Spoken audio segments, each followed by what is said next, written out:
¿Tú crees que hay ganadores y perdedores en esta lucha por la primacía mundial entre dos poderes? No, definitivamente no. No se puede pensar que alguien termina ganando al 100% y tampoco alguien pierde al 100%.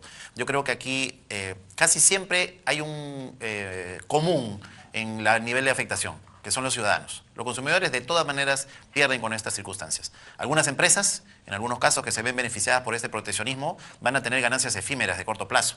Pero finalmente la economía global, en una guerra comercial prolongada, se desacelera y termina afectando los propios ingresos de aquellos que creen estar protegidos. Es decir, yo creo que lo peor que le puede pasar a la economía del mundo es que esta guerra comercial, digamos, se prolongue. Veo yo más que son instrumentos de presión para sentar a negociar a las contrapartes y solucionar puntos de agenda de interés en este momento del gobierno del presidente Trump, más que un interés de una lucha comercial prolongada que desgaste a las economías y que por ende, por supuesto, desgaste finalmente la capacidad de vida de los ciudadanos del mundo, ¿no? En medio de todo esto, ¿dónde queda la globalización? Pareciera que es una contramarcha, que es un poco lo que mencionaba Jaime al principio cuando decía, oye, el paladín de la apertura de mercados y mercados liberales termina promoviendo proteccionismo y pareciera ir en contra de esta corriente de globalización. Pero sí hay cambios que se dan, ¿no? O sea, por ejemplo, el concepto que mencionó Edgar de nearshoring es un concepto que comienza a mirarse de otra manera. Hay muchas corporaciones de distintos rubros de Estados Unidos, por ejemplo, instaladas en China, y desde hace un tiempo se viene evaluando la posibilidad de cambiar esa posición y tener un suministro mucho más cercano. Y deberíamos estar listos para nuestros países aprovechar esa posibilidad. Y por eso insistí en ese tema de ley de zonas económicas especiales, que según el presidente del Congreso en marzo o abril podría aprobarse, como está planteada ahora. Y si fuera el caso, creo que ahí sí tenemos que tener una postura súper proactiva para capturar inversión del exterior e industrias que quieran exportar al mundo, ¿no? Lo digo porque en los procesos de negociación de los TLC, por ejemplo, con la India, no nos miran como plaza, o sea, un mercado de 1.400 millones versus un mercado de 32 millones de bajo poder adquisitivo no es visto como una plaza, ¿no? Sino un trampolín para llegar a los mercados a los cuales le venden normalmente, y Estados Unidos es uno principal, no tienen un TLC con ellos, ni lo van a tener mucho menos con el señor Trump.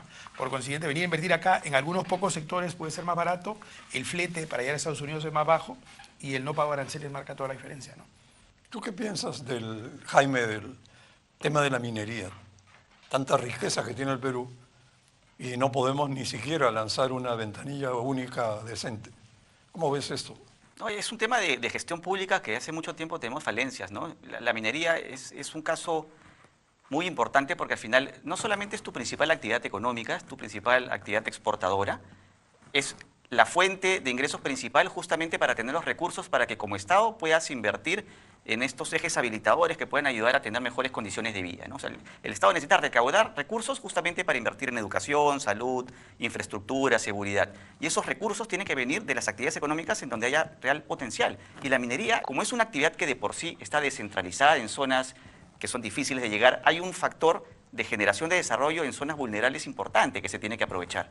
Entonces, ahí el problema está en el Estado en cuanto a gestión, primero de saber actuar diligentemente para que conjuntamente, viendo a la empresa como un aliado, pueda ayudar al desarrollo de esta actividad económica, ayudar a informar a la ciudadanía que efectivamente ese desarrollo va a generar bienestar en esa ciudadanía. Al final, la población debe ser tu principal frente de defensa, ¿no? Del sector, diciendo, esta es mi mina, esta es la mina que me genera que mis hijos puedan ir al colegio, que haya postas médicas, etcétera, ¿no? Claro, uno no necesita de repente pues esta red de acuerdos comerciales para impulsar la minería, porque al final son commodities y eso tienes mercado, así no tengas tratados, ¿no? Pero como eje de desarrollo económico del país es un pilar fundamental y tiene que estar en la prioridad máxima. ¿Cuánto dinero tenemos ahí todavía pendiente en exploración que no lo utilizamos, ¿no? Estamos hablando de minería que está sujeta a altos estándares a nivel mundial. Estamos hablando que los operadores que juegan en el Perú, los actores, son empresas multinacionales de alto nivel, que están sujetos a muchos estándares, a estándares muy altos en materia ambiental, de sostenibilidad. Entonces, todos esos mitos que en su momento se crearon por los efectos adversos que pudieran tener los impactos, cada vez se han ido cayendo, ¿no? Y se ve que al contrario, hay mucha responsabilidad en cuanto al desarrollo de la actividad. Juan Carlos, una pregunta. ¿Qué medidas para, no sé, impulsar el comercio exterior propondrías? Tiene que ver con la mejora de los estándares de competitividad. Ahí hay una buena práctica que se aplicó en el MINCETUR, que fue Ese plan estratégico exportador a 10 años se extendió a 10 más y ahora se está trabajando para 10 años más. Y la evidencia que funciona es que se plantearon 1.215 medidas y el 87% más o menos implementado. O sea, no ha sido un ejercicio teórico. Entonces, ese frente que tiene que ver, por ejemplo, ventanilla única de comercio exterior, seguro para la pyme exportadora, los consorcios de exportación, los modelos de subcontrata, todo ese tipo de mecanismos que mejoran la competitividad es fundamental. Y más aún mirando que las 9.300 empresas exportadoras, como 69% son MIPES, ¿no? O sea, no se trata solamente de negocios grandes, ¿no? El Perú ha tenido mucho éxito en su vínculo con el mundo, ¿no? De pasar a ser un país aislado a inicios de los 90, ahora somos una de las economías más integradas al mundo. Somos la 8ª economía más integrada del mundo en términos de acuerdos de libre comercio. En América Latina solo superada por Chile. Entonces estamos hablando de que el Perú claramente se ha integrado mucho.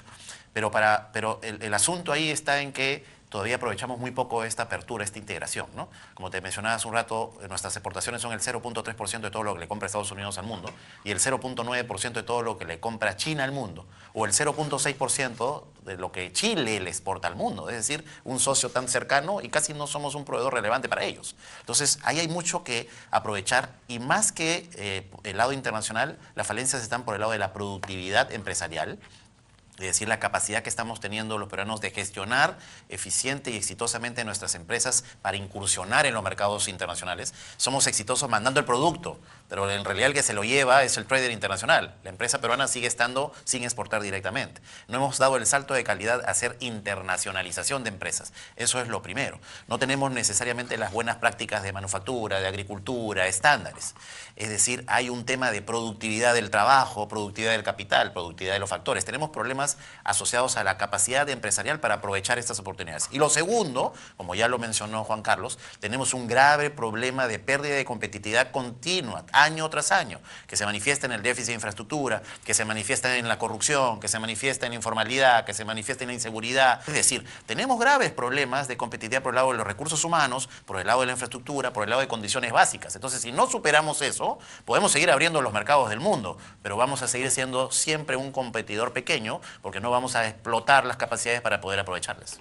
En realidad ahí, lamentablemente se juntan pues factores determinados, ¿no? Con esta incertidumbre que por la guerra comercial y el año preelectoral definitivamente se torna un escenario difícil. Igual el país tiene mucho potencial para salir adelante y allí el llamado que tenemos que hacer al gobierno es trabajar conjuntamente, ¿no? Hay que trabajar más cercano el sector público con el sector privado justamente para impulsar juntos las medidas que se necesitan como país para estar preparados para afrontar estas oportunidades o estas complicaciones que se puedan dar de una mejor manera, ¿no?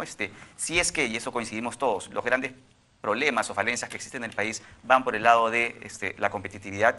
De hace mucho tiempo vemos los esfuerzos del gobierno por implementar nuevos y actualizaciones del plan de competitividad que al final no terminan de ir a los puntos que realmente son importantes, ¿no? Terminan viendo algunas cosas, maquillando algunas cuestiones, pero no van a las cosas estructurales que como país necesitamos desarrollar y creo que ahí el trabajo del sector privado puede ayudar muchísimo al sector público para mejorar en eso.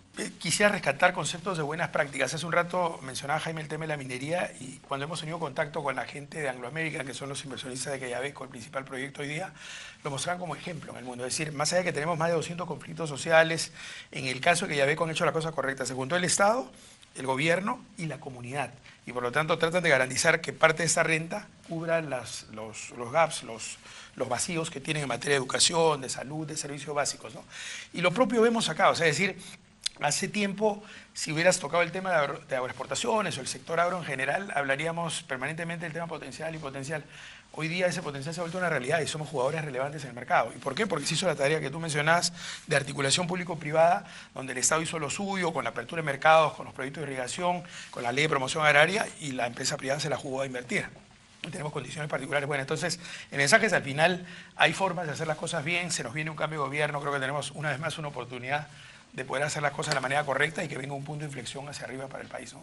Tres cosas muy concretas. Primero, que este es un momento complejo en el escenario global y el Perú tiene que monitorear estrechamente y anticiparse a estas circunstancias. Tenemos vínculos estratégicos con Estados Unidos, lo tenemos con China, lo tenemos con Europa, hemos tenido la capacidad de relacionarnos ampliamente con economías del mundo. No podemos subestimar lo que está pasando y las autoridades correspondientes, en convocatoria amplia también con el sector privado, hay que prepararnos, porque el momento de algunos alguna medida va a llegar, y lo peor que nos puede ocurrir es a que nos agarren, digamos, sin la preparación, sin los instrumentos para poder, digamos, hacerle frente. Lo segundo es que obviamente tenemos que apuntalar a las instituciones que llevan adelante nuestras relaciones internacionales. El Ministerio de Comercio Exterior y Turismo a través de su viceministerio, los técnicos, estoy seguro, deben estar haciendo los análisis correspondientes y hay que empoderarlos. Tenemos un embajador que tiene experiencia en estos momentos en Estados Unidos, Alfredo Ferrero, ha sido ministro de Comercio Exterior, ha negociado el TLC, conoce el establishment, hay que empoderarlo. Por supuesto, hay que alimentarlos de información de tal manera que podamos anticiparnos, reunirnos con las autoridades norteamericanas, explicar